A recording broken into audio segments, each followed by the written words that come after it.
प्रिय स्टूडेंट्स, मैं बीके पाल आप सभी को आपकी कक्षा में इंग्लिश सब्जेक्ट पढ़ाऊंगा। और उसके लिए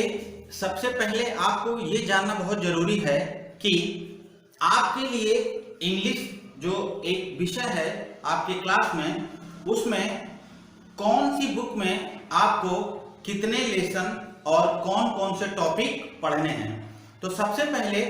उसके लिए हमें ये जानना होगा कि हमें कौन कौन से लेसन के अंतर्गत कौन कौन से टॉपिक पढ़ने हैं। तो चलिए आइए हम देखते हैं सबसे पहले हमें कौन कौन से टॉपिक्स को पढ़ना है। लेसन फर्स्ट में a day's wait, lesson 2 travel, lesson 3 the village by the sea, lesson 4 the tiger, lesson 5 friends and strangers, lesson 6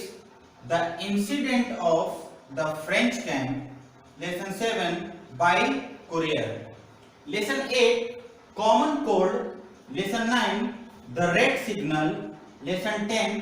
the story of my life, lesson 11 on ageing, lesson 12 the pearl, lesson 13 vacation और lesson 14 George and टेटर। Chapter number 15 the merchant of Venice, chapter number 16 to a butterfly, chapter number 17 snow goose, chapter number 18 Judy the nurse dog और chapter number 19 the neighbour और last chapter है आपका the road not taken. मैं आपको पहले ही बता चुका हूं कि आपके चैप्टर में 1, 2, 3 से लेकर के टोटल 20 चैप्टर्स आपकी बुक में दिए हुए हैं और इन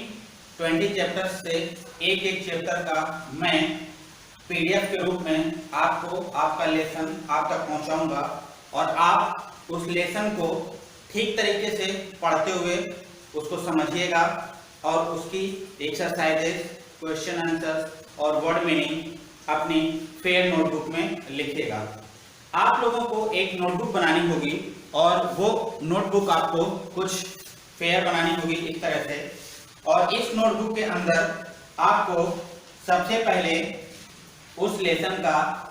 वर्ड मीनिंग लिखना होगा, जैसा कि आप यहाँ पर देख पा रहे हैं। सबसे पहले आपको उस लेसन का वर्ड मीनिंग लिखना होगा।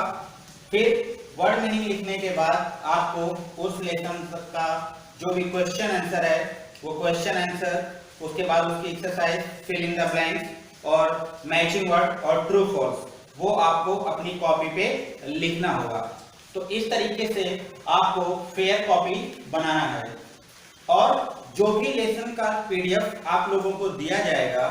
आप लोग पहले उस चैप्टर को घर पे रीड करिएगा और उसके बाद स्कूल के द्वारा दिया गया जो भी word meaning, question answer, true false, matching words है, उसे आप सावधानी पूर्वक अपनी फेयर नोटबुक में कंप्लीट करते रहिएगा।